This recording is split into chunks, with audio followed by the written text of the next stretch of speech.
What's up, people of YouTube? F-Man Critic back, and, well, it's been 30 years since the very first fully computer-animated movie, Toy Story. The very first Pixar movie, a movie so big, it ended up getting two awesome sequels, a shitty sequel, and in my opinion, an okay, in-movie spin-off movie. Technically, they did two of those, and a few TV specials. You know, Toy Story. Can you believe it's been 30 years? And, yeah. Like, with the classic characters and most importantly, the toys. Always featuring Tim Allen as Buzz Lightyear and Tom Hanks as Woody Prime. And in case you guys didn't know, Prime is actually Woody's actual last name. That's crazy, huh? And who can forget all those iconic characters, you know? Oh, and, well, to celebrate the 30-year anniversary, I will be reviewing all three of the movies. I will be saving the fourth one when the fifth movie comes out. Anyway, let's get into the very first Toy Story movie. Toy Story, the one that started it all. The story about two different toys. One of them is a classic old school toy, while the other is the newest, awesomest, coolest toy that every kid wants to play with. A story about jealousy, and putting aside your differences, is facing your insecurities and creating a new friendship out of it, while at the same time having a journey about getting back home to your original owners. And along the way, you create a new friendship out of it. What a classic. Now, to tell you the truth, when I was very little, I used to hate Toy Story when I was very little. It's just that when I was little, the movie kind of freaked me out a little. I mean, we know from a few unboxing videos, you all thought I'm some big fan out of this movie. And I am now, but back then, I just didn't like it. And I kind of was scared of it a few times, it kind of made me not like and kind of hated it at first, But as I got older and as I started watching the movies, I ended up having a deep respect and love for this franchise, And here I am now, owning a few of the toys, owning all the movies on Blu-ray, doing a review about it. I'm just saying, I've come a long way of this franchise, just like how this movie has come a long way, how this whole franchise as well. Oh, so what's this movie about? Well, we see a boy named Andy playing with all of his toys. And Woody Prime, that's, by the way, his last name, by the way, Woody Prime, that's actually Woody's full name, by the way, is actually his favorite and at the same time the leader of the rest of Andy's toys. And it's Andy's birthday, well, sort of birthday. His family is planning to move house, and apparently his mom wanted to have the birthday party before the move, right? And all the other toys are all nervous because they think they're going to get replaced. Woody assures them that none of them are going to get replaced. And it doesn't matter how much they're played with. What matters is that they're there for their kid when he needs them. That's what they're made for. And Woody's confident he's not going to get replaced. But lo and behold, Mom got him a birthday gift. An action figure that's based off of his favorite movie that a lot of people will argue and say, hey, it was a lie, or, it was all lies, or whatever. But personally, I thought Lightyear was okay. The toy known as Buzz Lightyear, played by Tim Allen, And the thing about Buzz is, he doesn't know that he's immediately a toy. The second he comes out of that ship and Andy's done playing with him, he automatically thinks he's a space ranger. Why does he automatically think he's a space ranger? I don't know. Oh, and the second he meets Woody and all of his other toys, the toys actually grow a bit of a liking to Buzz, as well. Woody is getting a little, jealous of him, a little envy of him, and Buzz thinks he can fly across the room, and, well, even though he didn't technically fly, it was falling with style, then he got stuck on the plane as well. Oh, but whatever. And, Woody is confident that he's not getting replaced, and, well, lo and behold, we see an entire montage where strange things are happening to Woody, where he was on top of the world, but now how everyone, including his kid, it prefers Buzz over him. And, you know, it's kind of sad to see a little, you know. Oh, and also, I gotta point this out, actually. For being, you know, the very first computer animated movie, you know, like there have been times, like, people have said that the movie has aged well, and I will agree with you, the movie has aged okay, but there are some scenes in the movie that says otherwise, like during the scene in the montage, like when Andy goes changing into a Buzz Lightyear costume, you know, like, the shadow moves, yeah, I'm not letting that go, like, yeah, like, that always put me off every time. It always bugs me every time I'm seeing that montage, you know? And don't get me wrong, there are parts of the movie that have aged well, but let's all be honest with here, the human characters are freaky as hell. That might have actually been the reason why little me didn't like this movie in the first place, you know? That might have been the reason. And, you know, granted, like, there have been times where the animation has aged well, and there are times where the animation looks kind of freaky. But, you know, it makes up for it for, you know, this was advanced for its time, you know? Back then, this was big for its time. So, you know, a few little this and that with the characters, you know? I mean, it was the best they got back then, so shouldn't complain much, you know? Compared to animation that we have now, back then, that was the best they could do. So, can't complain, you know, now. Oh, anyway, during all of this, you know, before the family has to move, the mom decides to take Andy out to a restaurant called Pizza Planet, which, by the way, I think I speak for all Toy Story fans. No, scratch that. I think I speak for all Disney and Pixar fans when I say, hey, I want this restaurant to exist, okay? But, you know, his mom, you know, said you can only bring one toy, and, you know, Woody, he wants to go to Pizza Planet, and as a way of, you know, as a nod to the original animation of this movie, where Woody tries to trap Buzz between the walls and the drawer, you know, better than what he did in the deleted scene, I'll tell you that.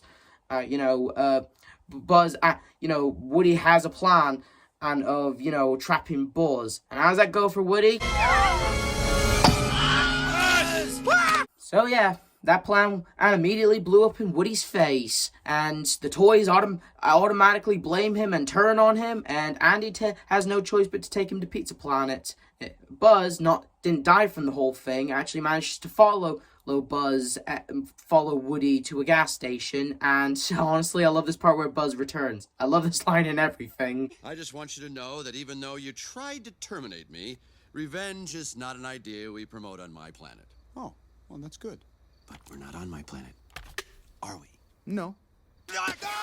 Well, technically you are on your planet. And another thing I need to point out, actually, like, the biggest plot hole in this movie is that Buzz's entire character, he thinks that he's the real Buzz Lightyear. He thinks he is, you know, the real one, you know, like... But when Andy comes into the room, he freezes, you know? He acts like a normal toy. And it's like, why does he act like a toy when Andy's in the room when he thinks he isn't a toy? Well, yes, that is the big plot hole, but it has been pointed out in other stuff, actually. And I think I can provide an answer. Buzz thinks that he crash landed on an alien planet, right? And, you know, until he repairs his ship, he's got to, like, you know, be nice to the planet's culture that he's on. Until his ship is fixed, he's got to, you know, like, apply with their culture. And he thinks that basically Andy coming into the room, playing with them, and they got to act all frozen and stuff, you know, he thinks it's part of their culture, so I guess that's why he does it. He thinks it's part of their culture. Hell, he even points out earlier in the movie that you know, their chief Andy put his name on him, so, you know, he thinks it's part of their culture. That's why Buzz freezes every time Andy was in the room. And so, yeah, I guess that explains that if you really think about it. Anyway, Buzz and Woody all get lost. We get the famous "You are a toy" line from Woody, and well, they put aside their differences because, well, Woody realizes if he doesn't go back into that room without Buzz, the toys will pretty much kill him. So, you know, they put aside their differences and head to Pizza Planet. because conveniently, there's actually a Pizza Planet truck that, was parked by at the gas station. And so they go to Pizza Planet, and my God, it is beautiful. Again, Disney, Pixar, or make this a real restaurant. Anyway, Buzz, as he climbs into a claw machine, and he's surrounded by little green men. That's literally what they're called, actually. And, and we get introduced to Sid. Actually, Sid was actually shown earlier in the movie. He's apparently a kid, a psychopathic kid who destroys and torments his toys for fun. Well, really, in his mind, he's just creating and playing, and we're going to talk more about that later. So anyway, they were this close to getting back to Andy, and Molly, and Andy's mom, but, because of Buzz thinking that the claw machine was a real spaceship, they get trapped by Sid. And the most unrealistic thing in this movie, Sid wins a claw machine prize. Twice. Actually, 3 times if you count Woody, actually. So, their attempts to get back to home are sort of there because Sid lives next door to them. But according to Woody, once you enter Sid's house, there's no way of going out alive. And yeah, like, the thing about Sid, he doesn't just torture his toys, he tortures his sister. Takes her toys and mutilates them and turns them into something just to terrify his sister, And to tell you the truth, like, Sid, yeah, he does come across as a little shit. Yeah, he's all ha ha ha, he's all crazy. He kind of looks like Andy, but with a skull shirt, braces, and more evil in his soul. So, yeah, but this is the thing about Sid. He didn't know the toys were alive. In his mind, he thought he was just creating. And the toys he does create with the toys are actually pretty damn clever and actually does look pretty good. So in his mind and in his world, he thought he was creating, And here's a theory that was going around about Sid, that Sid comes from a broken home life. And honestly, I do kind of believe in that theory that Sid comes from a broken home life. I mean, when you really think about it, what kind of little boy has that many locks on his door? What kind of boy lives in a room like that? What kind of boy would let his parents buy a very dangerous rocket online, And when we see, we don't see Sid's parents, but when we see, I think, his dad, that actually speaks a little bit about Sid's home life. So could it be possible that Sid isn't really a bad kid? I mean, he does act bad, but it may be his way of escaping, or something like that. Either way, I don't think Sid is a huge lost cause kid. Kind of like with Trevor from Hilda, I don't think he's a lost cause kid. I think he has time to grow and develop. But he doesn't get the Trevor treatment in this movie. But we'll get to that soon. Anyway, so basically, Woody and Buzz manage to survive their first night at Sid's house, and Buzz actually comes across a commercial for the Buzz Lightyear action figure, and realizing that his entire world has been shattered, he will go sailing no more. But he tries once more. He believes he can fly, but he can't fly, and his arm comes out. And, instead of like blood or bones or something that would come out of a human body, no, instead he sees a screw, and his whole reality comes together. He's nothing more than a toy, and he accepts his fate. Anyway, and then Hannah comes along, finds him, and plays with him. And honestly, I honestly believe that Tim Allen was drunk when he did this. Get you out of here, Buzz. Don't you get it? You see the hat? I am Mrs. Nesbit. Yeah, he gets a laugh out of me every time. Anyway, so, Buzz, he's going through an existential crisis and possibly had too much tea. And basically, Woody tries to communicate with the other toys, but when he shows them Buzz's removed arm, they all think he killed him. And, yeah. And basically, like I said before about the dangerous rocket, Sid gets it and attaches it to Buzz. But thank God for the one time that ring was actually useful for once, Sid can't launch that rocket yet. And basically, Woody and Buzz, they both have a heart-to-heart ordeal, Buzz, he's all like, what's the whole point? I'm nothing more than a stupid, insignificant toy. but Woody tells him that he's a cool toy, you know? Like, and life is only worth living if you're being loved by a kid. Something that would come back later in the sequel. Well, you know? And, you know, Woody, he's all like, I should be the one strapped to that rocket. What more do I have against a Buzz Lightyear action figure? Woody, can we pump back the brakes and say that you're not a lame toy? Yeah, you may not glow in the dark. You may not have buttons that say voices. You may not have a helmet that does a whoosh thing. But in my opinion, Woody, you're not a lame toy. In my eyes, Woody, you're a cool toy to me. Because call me old-fashioned, but whatever happened to toys where you pull a string and they say a catchphrase? Because honestly, I miss those times. Anyway, so Woody and Buzz, they both team up, but, you know, Sid, he wakes up and is about to send Buzz into space. Or, you know, and basically, Woody teams up with all of Sid's toys to not only save Buzz, but at the same time get some revenge. And pretty much scar Sid for life. He pretty much acts the same way I did when I found out how they were making a Toy Story 5.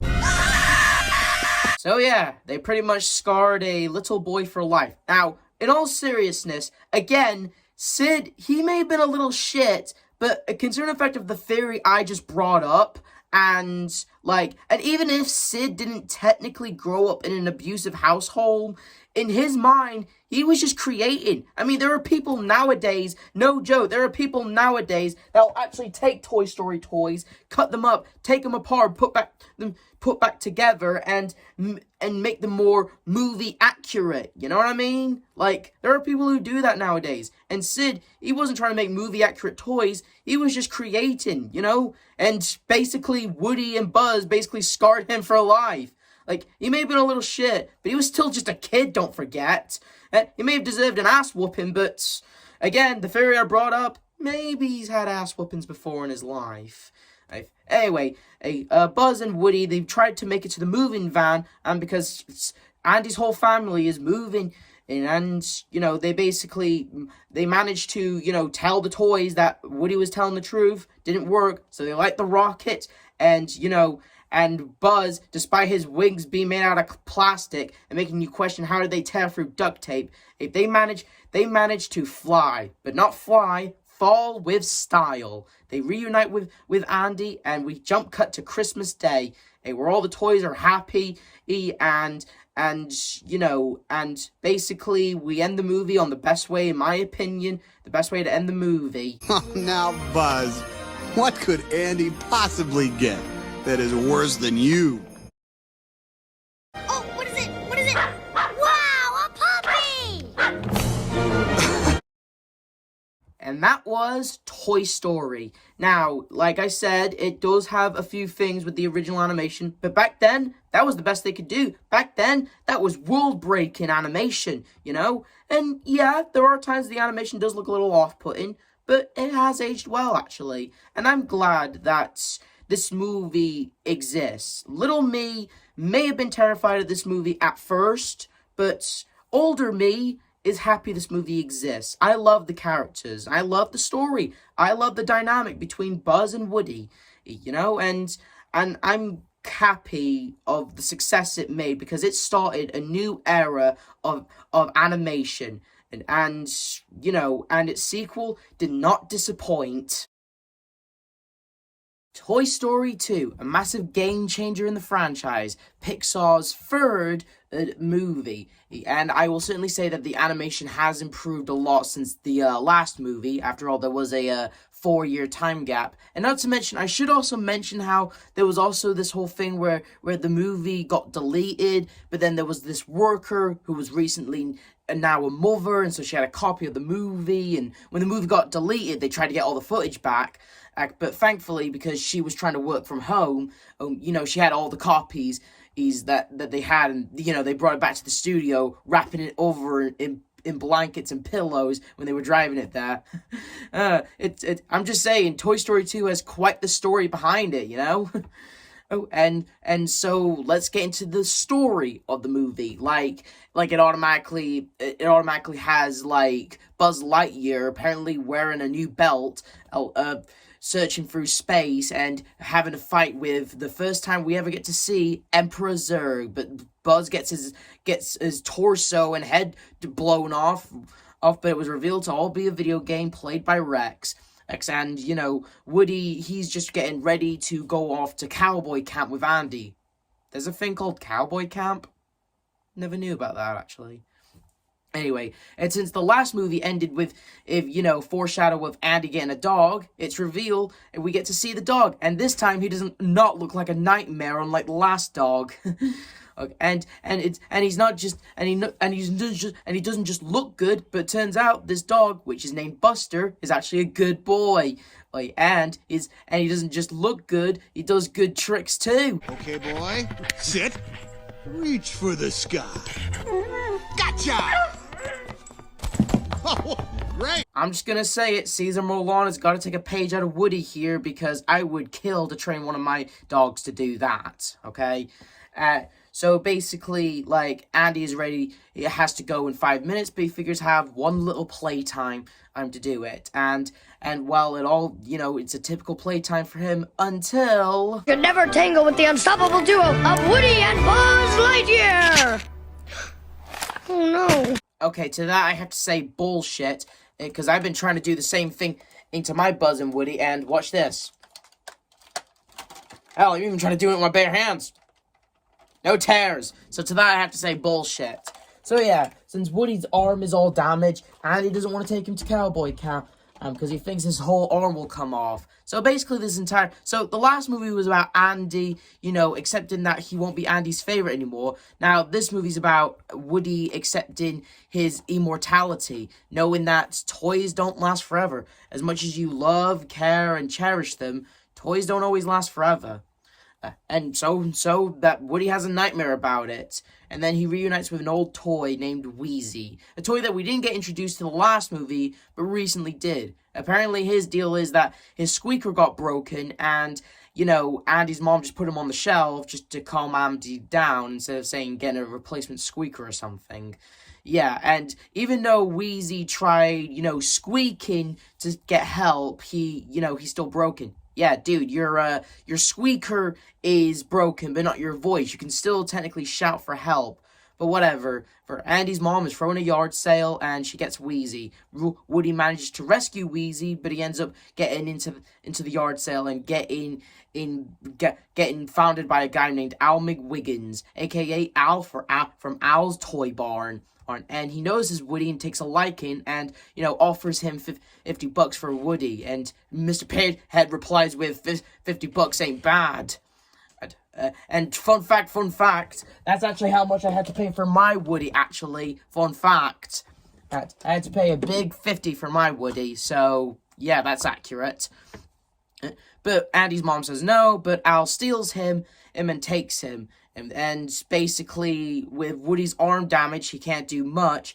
And the toys manage to do a big investigation. Buzz manages to piece it all together that the guy from the yard sale was Al from Al's Toy Barn, and they're gonna go rescue Woody.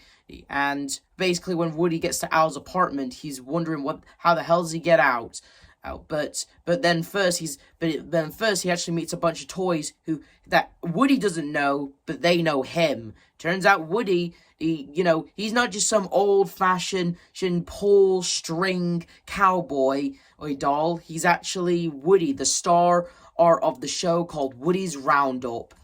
And this raises a few questions. Like, for one thing it was a big deal in the first movie that Buzz thought he was a space ranger because he was fresh out of the box and stuff. So, how come, Buzz believes he was a space ranger? How come Woody had no knowledge or memory of his Roundup gang? So, that raises a few questions, that does. But, whatever, they don't really explain it that much. And Woody, he's actually surprised to know that he was a popular toy back in the late 60s. Woody's Roundup, a popular show. There was Jessie, the yodeling cowgirl, Earl, the prospector, aka Stinky Pete, and people will kill me if I don't bring this up, who is also voiced by Sideshow Bob. Oh, and there was Bullseye. Fun fact, actually, Bullseye was originally supposed to talk, actually. Like, the original story did have him have a voice, but they got rid of it. Why? I don't know, because they wanted him to be more like a loyal dog or something. And that, again, that raises so many more questions, because Slink, Ham, and Rex, animal-based toys, is, you know, they're animals, but they can talk. But then again, Bo Peep's sheep, they don't talk, so I guess that applies, I suppose. Seriously, what are the rules here when it comes to being a toy? Like, when you're an animal toy. Like, some animal toys talk, but some animal toys can't. That raises a few questions. But whatever. Woody is absolutely gobsmacked to know about all of this. You know, he's happy to know about his amazing show, and, like... But when he found out his show got cancelled after a big cliffhanger, tell me about it, Woody. I am sick and tired of shows that end on a massive cliffhanger and then they get cancelled, making the viewers who actually enjoyed the show constantly keep up at night wondering how the hell did this character, like, let's just say I've been in that situation, Woody, and it sucks. And to that I have to say, well, shows, please stop doing that thing where they end the show on a cliffhanger and you know, there might be a chance the show could get cancelled and not get renewed for another season. Can shows please stop doing that? Anyway, and, you know, Woody, he enjoys all the merchandise, but he realizes that he will be sold in a museum in Tokyo. And he realizes he's got to go back to his kid Andy. And Jessie, she immediately changes her tune to Woody, and, you know, that he still has an owner. And it basically, the museum is only interested in Woody if he's in it. If he's not in the museum, they go back in storage. It's that simple. And, you know, Al, he's about to take photos, but then the last piece of thread that was holding Woody's arm comes off, making Woody one-armed, you know. And speaking of Woody, his friends, Buzz, that features Slinky, Ham, and Rex, and Mr. Potato Head, and considering the fact that in the last movie, Potato Head was kind of unlikable and kind of a douchebag, I guess they decided to throw in these other characters to give them more of a purpose, you know. So, you know, it was good to see them tag along. And, you know, their whole story is that they're just trying to find Woody, so they think Owl might be selling them at the Owl's Toy Barn. And, you know, at some point they manage to get to Owl's Toy Barn, and you know, Buzz, he comes across a new and improved ultra belt buckle Buzz Lightyear, and just like in the last movie, this Buzz automatically thinks he's a space ranger, and he takes Buzz as hostage, thinking he's a traitor and stuff like that. And honestly, I do like this little scene right here. Listen to me, listen. So anyway, the toys manage to find out where Woody really is, and the toys now think that Ultra Buzz is their Buzz. And speaking of Woody, there's the cleaner who comes by. Who is the cleaner? Jerry's from Jerry's Game. Either they couldn't make a different model, or they actually wanted to make Jerry's Game canon into the Toy Story franchise. Either way, it was pretty cool. All that Jerry's from Jerry's Game is in this movie, and he's the one who not only fixes Woody. I heard originally Al was the one who was supposed to fix up Woody. Hell, they were even going to fix up that burn mark that he got on his forehead from the first movie. But considering the fact of Al's personality, it made more sense for him to hire someone to do it instead. Hell, this guy enjoyed fixing up Woody so much, I heard he didn't even charge Al at all. Respect. And he just really likes cleaning and fixing very old toys.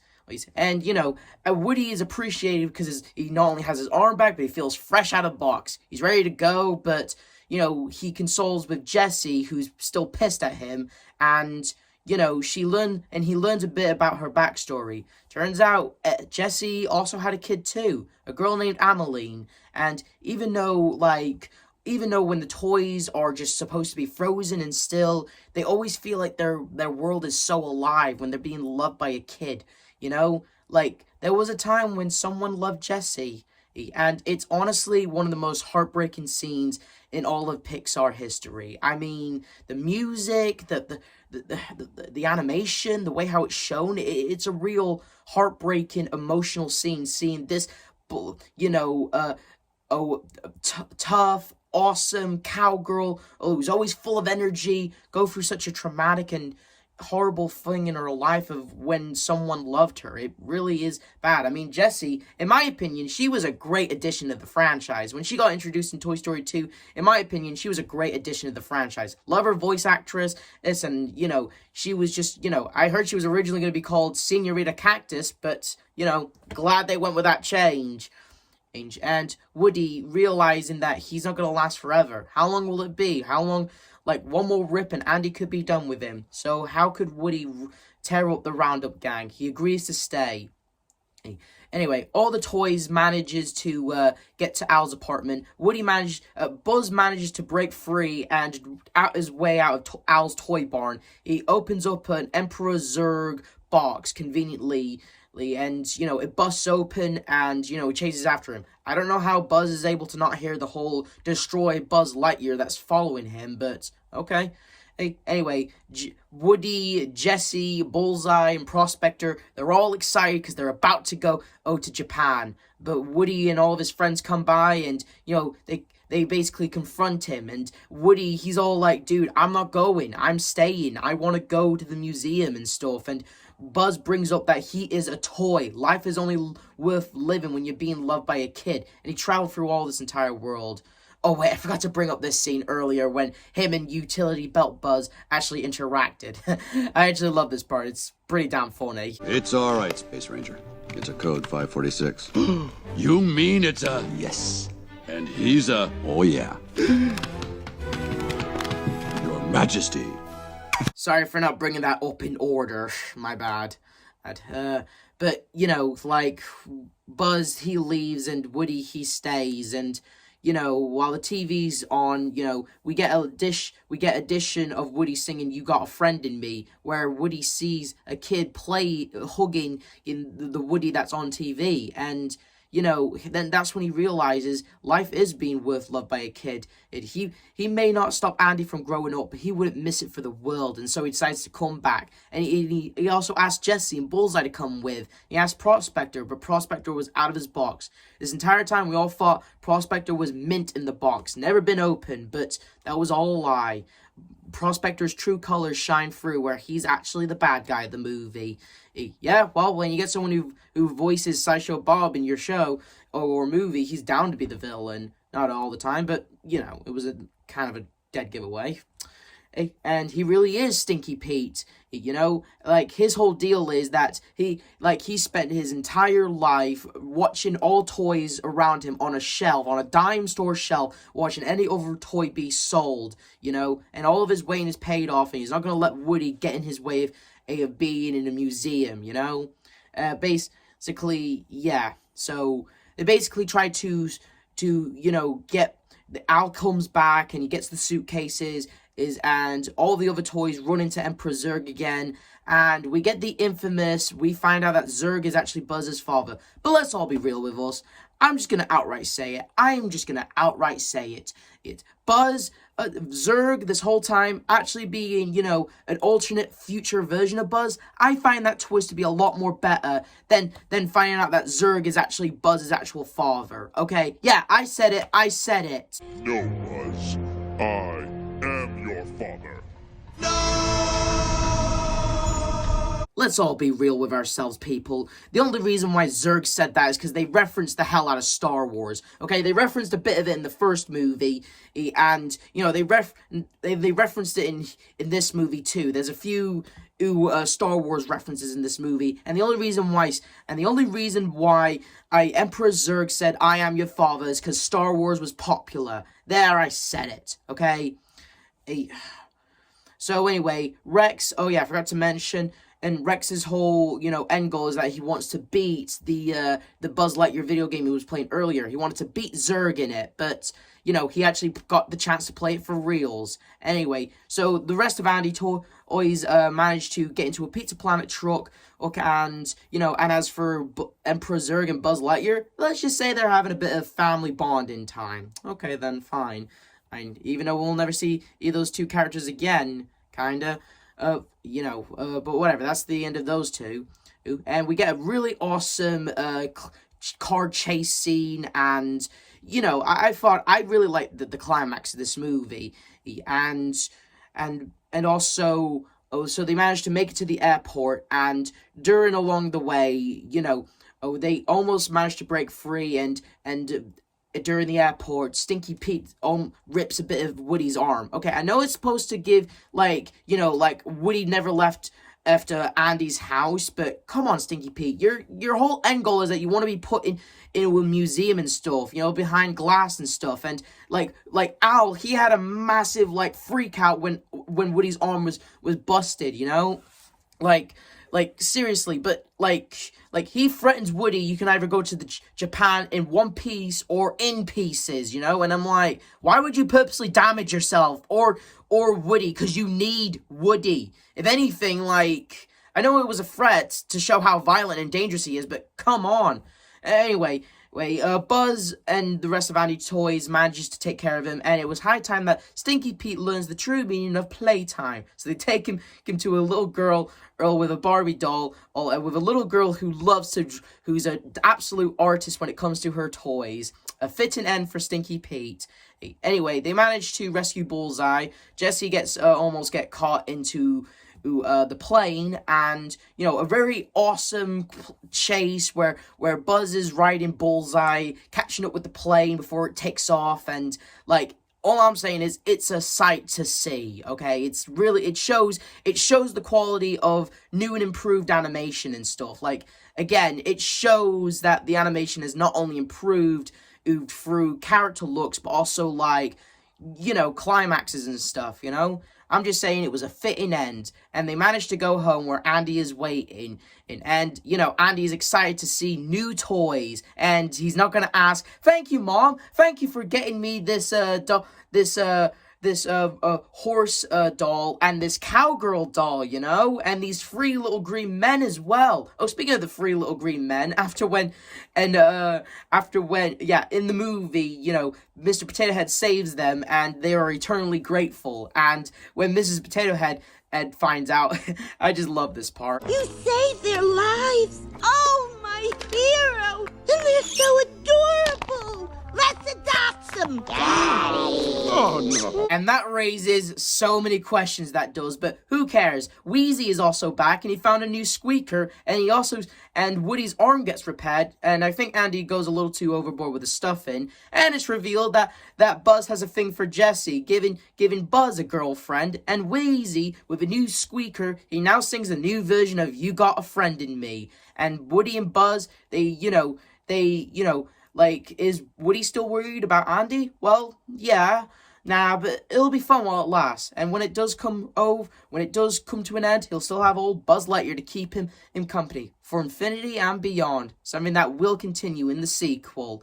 And that was Toy Story 2. And let me just say, it was a huge step up from the first movie, animation, storytelling. I love we got to know a little bit more about Woody's past, and, jokes were funnier, and there were a shit ton of A Bug's Life references, since A Bug's Life was the second Pixar movie, and a lot of Star Wars reference, which I'm not against. I like Star Wars, but again, the whole I am your father bit, come on.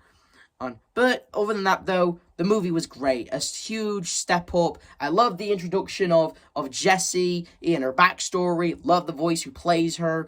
And all in all, the movie was just the movie we've all been waiting for, Anyway, but I'll tell you this, though. Here's another sequel we've all been waiting for.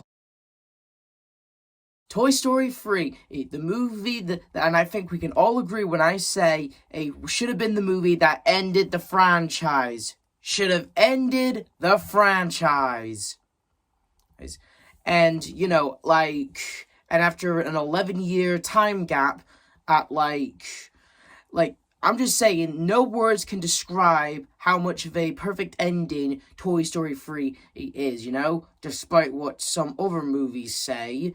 It was it's an amazing movie. It's 15 years today, and it's 15 years old now, and it's still amazing with better animation than the last one and better storytelling, and if we thought that Woody and Buzz and all the other toys adventures were hard, this is their real challenge for now.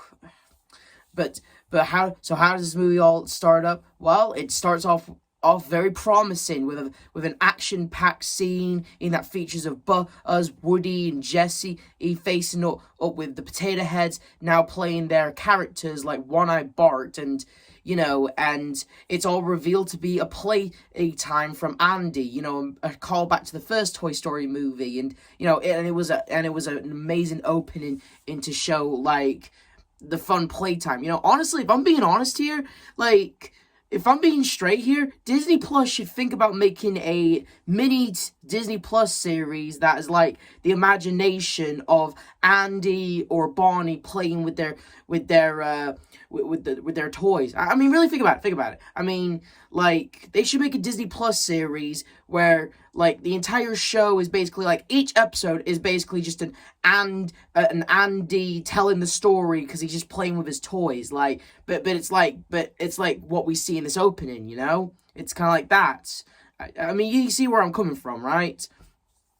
Anyway, and we get a montage of Andy growing up, of him playing with his toys. It makes it look like with the classic song "You Got a Friend in Me," but we get to a massive time jump where we see all the toys are in the box that they're in. And here's the thing about Andy: he's now 17 years old, ready to go to college.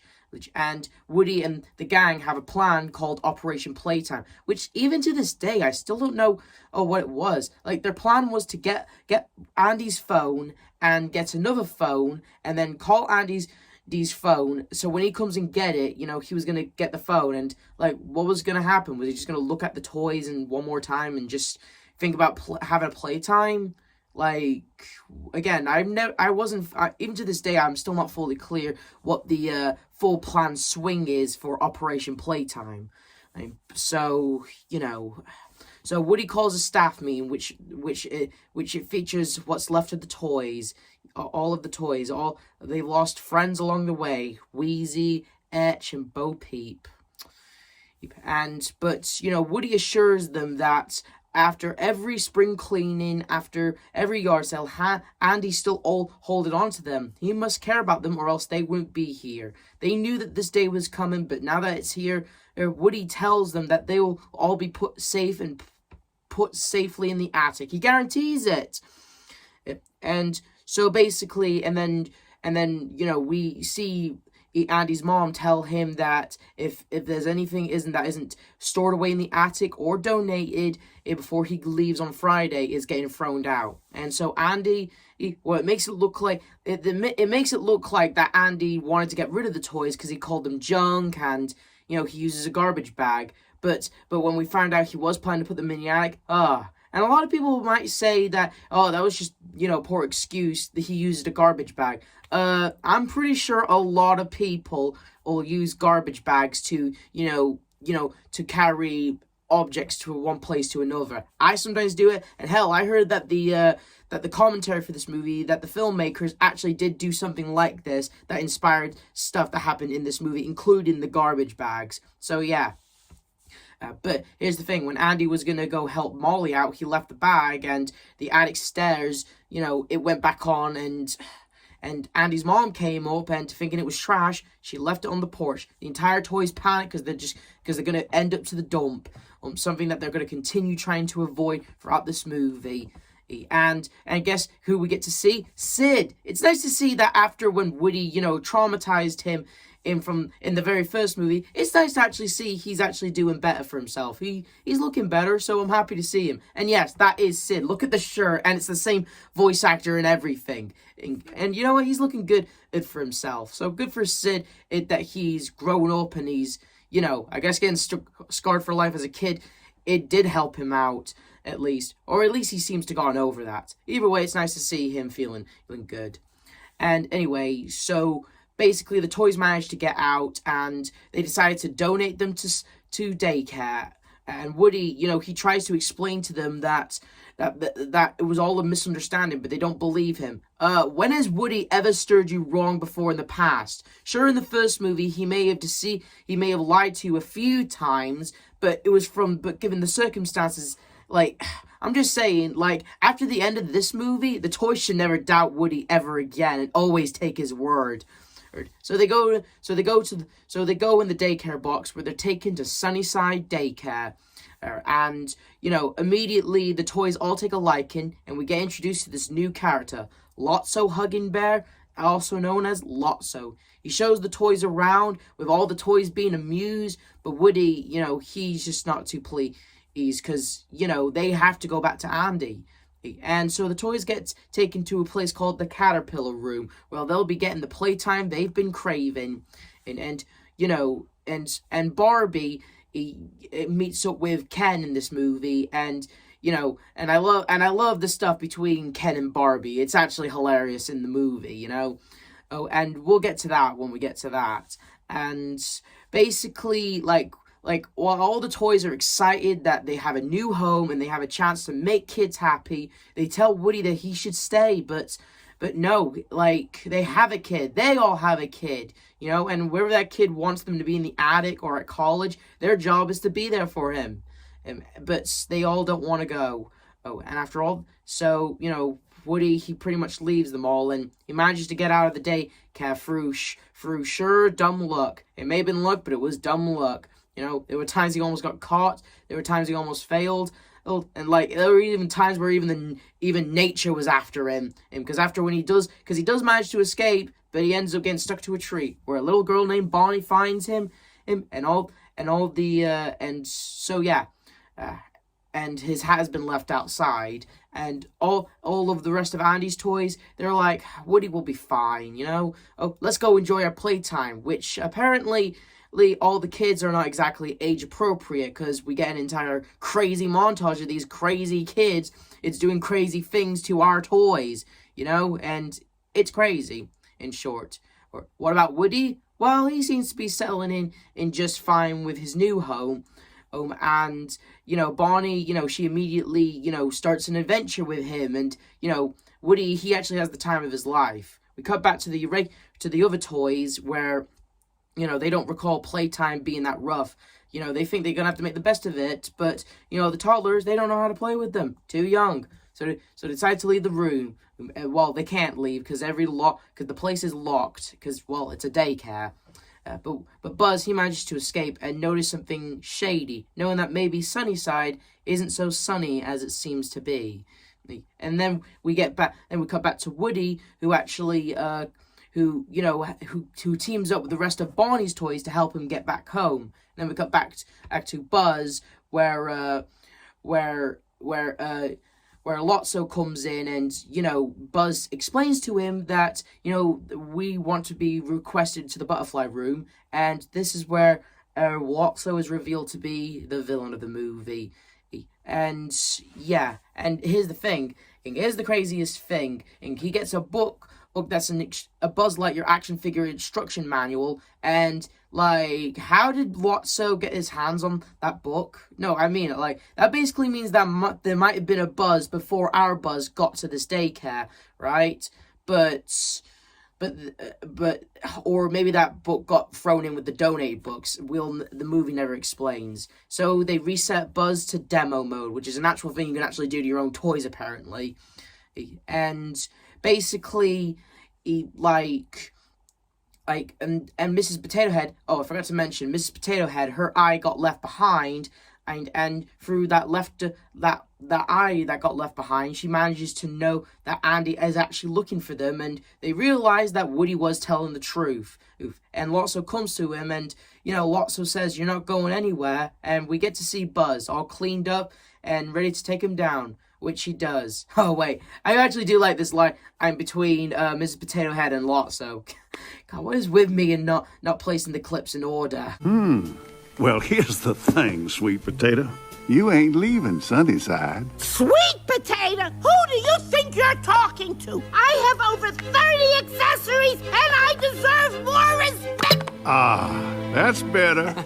Hey, no one takes my wife's mouth, except me. So anyway, Buzz, he now believes he's a real space ranger again. Oh, God, can we have one movie where we get a Buzz that doesn't think he's a space ranger in any of these movies? That's my only complaint to this trilogy.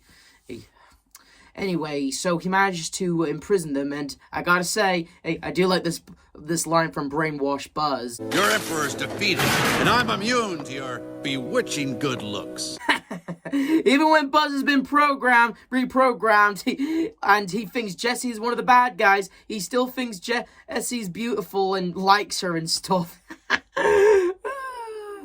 Anyway, and also, speaking of lovers, Ken and Barbie break up, and basically, and Mr. Potato Head spends his night at the box. And why is Lotso doing all this? Well, we find out from Woody, because when Woody finds out Andy's address, turns out Barney actually has a toy that knew Lotso, and turns out Lotso's backstory is this. He used to have a kid, Daisy, and they did everything together. Lotso was basically Daisy's favorite, and one day they went, her and her parents took Daisy out for a picnic, and, Daisy fell asleep, and apparently the parents just forgot that their child's free toys got left behind. What kind of parents forget their kids' toys? Especially considering the fact those are the toys she brought. Those were, her only toys, and, I'm just saying, what kind of parents are these? Anyway, she never came back to get them, and so Lotso managed to get back to Daisy, but it was too late. Lotso was replaced, and Lotso's changed and snapped, and, basically, in his world, he replaced them. She replaced them, That's what, Lotso, he can't accept the fact that he got replaced, Oh, he got shoved up his own ass. He's not, going to admit that he's the one who got replaced. If anyone who should be pissed off in the villain, should be Big Baby or Chuckles. They didn't get replaced in that flashback.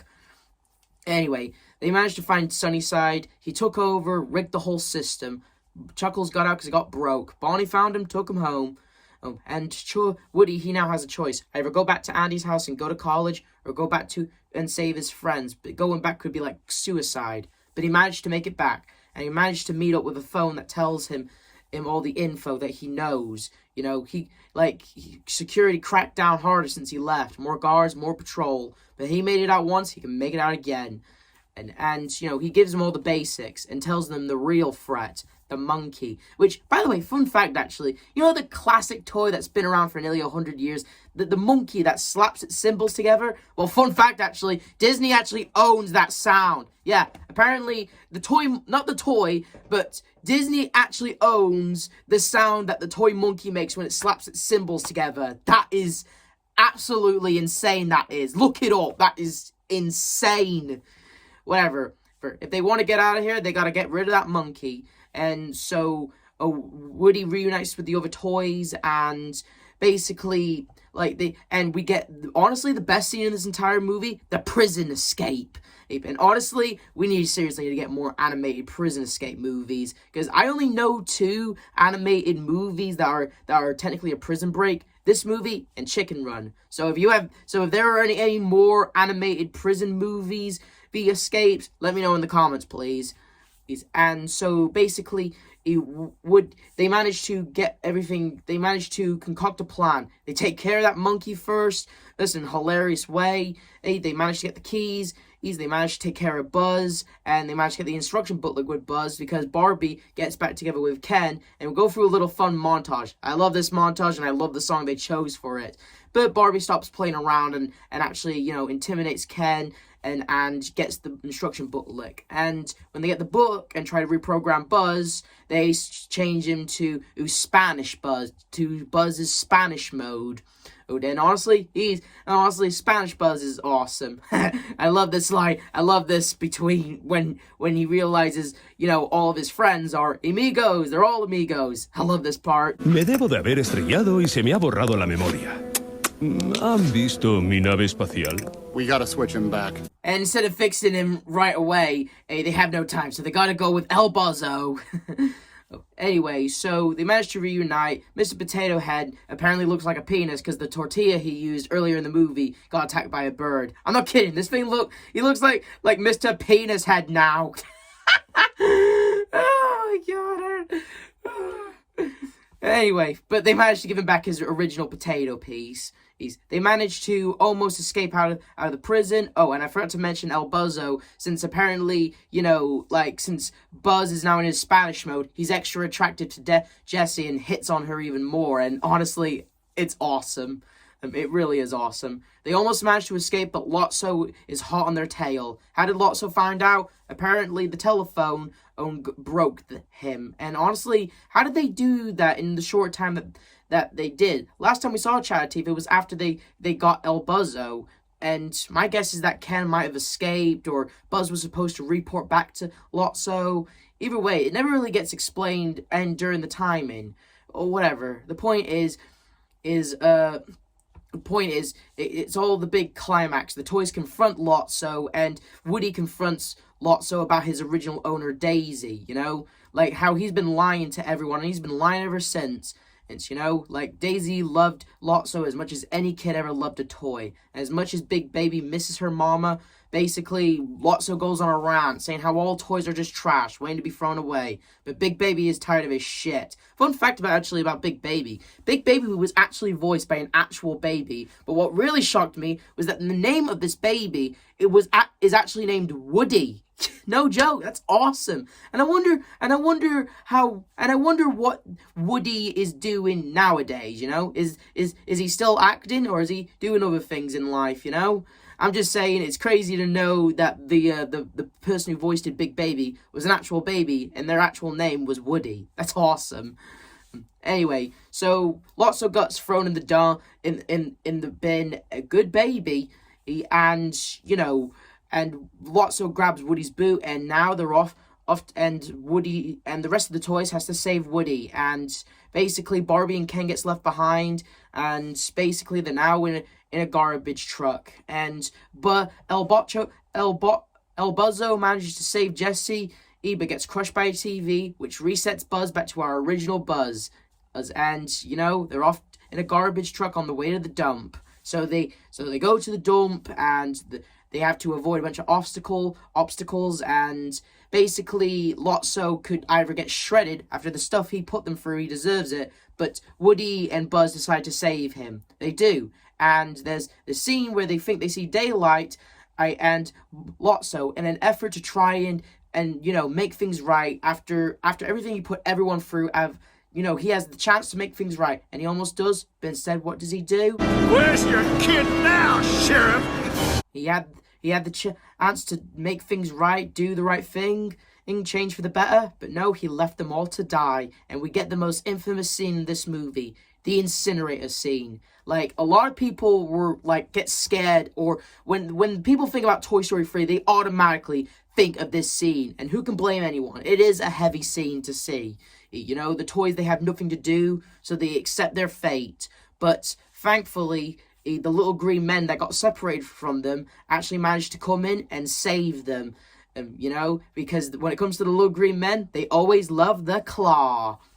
And, you know, they managed to not only save their toys, but also save their parents. And we finally get Mr. Potato Head accepting his boys. You saved our lives. And we are eternally grateful. My boys. And as for Lotso, well, the other toys want to kill him, but Woody says that he's not worth it. But for us viewers, we finally get to see Lotso's fate. A truck finds him and ties him to the truck. And let's just say, considering the fact of the other toys that we see around Lotso, he's going to be begging that he was shredded. And so basically they managed to make it back to Andy safe and sound, and basically they spray them all off to get rid of all the stuff they spent at Sunnyside and the dump smell. And to that I have to say bullshit, because now Buzz, he's going to stop working now because Buzz is made of electricity. Hell, I'm honestly surprised that it didn't wipe off any of his stickers, if I'm being honest. But hey, Buzz is perfectly working fine, even though he shouldn't be, considering the fact he got sprayed by the hose. Whatever. Anyway, Woody says goodbye to the toys, for reals this time, and a lot better than the last time he tried to do it, you know? He parts ways with them, Andy's coming in, and, you know, and we get a very heavy scene that I think a lot of parents can relate on, you know? A lot of people can relate on, and it's a very powerful scene. It barely has any words in it, but the stuff it shows, it tells a lot. And Woody, he decides to write a note on the donation box, and when Andy sees it, he decides to take this box full of his old toys that he got back, you know, and he takes it to Barney's, where where he introduces all of his toys, saying since he's going away, he's going to need someone very special to take care of them. He gives all of his toys not only a farewell goodbye, but also, like, you know, giving them explanations and as a way of showing his love and respect for them. And honestly, it's a very great scene. But he knows Woody was in the box, and although Barney wants it, at first he hesitates. But then, you know, Andy, he gives a very awesome speech about how Woody is always there and how he's brave, like a cowboy should, and how he will always do the right thing and come through you, you know? And he hands over Woody to Barney. And it's a very beautiful, touching scene about Andy letting go and giving them to a new kid that the toys will make her happy. And it's not over just yet. The playtime that the toys have been waiting comes true. And this time, they got Andy for one final playtime. We get an amazing montage of Barney and Andy playing with all the toys. And even though the toys always can't make faces, we can tell on the inside they are smiling and happy to get the playtime they've been craving. And Andy says goodbye to them one last time, and well, it's this scene is the best. This is the best line from Woody in the entire movie. So long, partner. Yeah, Andy goes to college, and the toys now have a new owner, and that's the end of Toy Story 3. But wait, it's not over, because there's a little scene in the credits where we see an Emperor Zurg, apparently not the same Zurg from Toy Story 2, apparently, and I had to Google that before I did this, by the way, gets donated to Sunnyside with a new leader, which is Barbie and Ken, and Sunnyside is looking very sunny once again, and also, Big Baby apparently got adopted by Barbie and Ken. Aw, that's sweet. They're like a family now. That's adorable. Aw. I'm happy to see Big Baby have a new mama. Aw. And a new dada who loves fashion. And basically, and even though, like, how the hell do the toys at Sunnyside know that Woody and the rest of the toys made it to Barney's? Apparently they have, like, a pen pal thing going on, and it's not over just yet. We get a little glimpse of the toys' new lives at Barney, and we end the movie honestly the best way to end it. You thought Wheezy's version of You Got a Friend in Me was awesome? Just wait, because when Jesse plays a Spanish version of You Got a Friend in Me, they dance together, and it's honestly it was honestly a breathtaking, awesome dance scene between Jesse and Buzz. I mean, that, my friends, is how you end a series. There's no need for a continuation. No need for a continuation. Maybe a few TV specials? Sure. But no continuations. And that, my friends, is Toy Story 3. The best movie in the entire trilogy. The one that should have been the ending. And, you know... And what can I say? But no words can describe how amazing this one was, you know? Like Toy Story 3 is the ending that this franchise deserved. But no, 9 years later we get a sequel that ruins everything. But I'm not talking about that for now. For now, I'm talking about the original trilogy. And, you know, and quite a journey it was, with all these awesome characters, awesome stories, with relatable and funny characters, funny bits, and just all in all, just a great story. I can't praise Toy Story, the original trilogy, as much as I can, and all I'm saying is the original trilogy will always be a classic of Disney and Pixar, and with all these toys, it's just like, yeah, I honestly hope that this like the Toy Story is so huge. Apparently, a YouTuber managed to make a Toy Story in real life stuff, which you can be free to watch on YouTube. And they even did a version of Toy Story 3. Sadly, not one on Toy Story 2. Sadly, but I'm just saying the original Toy Story 3, 1, 2, and 3 are like the best from Pixar and Disney. I can't think of anything more to say of Toy Story. It's a great series, and I honestly hope like happy 30-year anniversary to the original Toy Story. This is the F-Man Critic telling you to like, subscribe, and notification. I'll see you guys next time.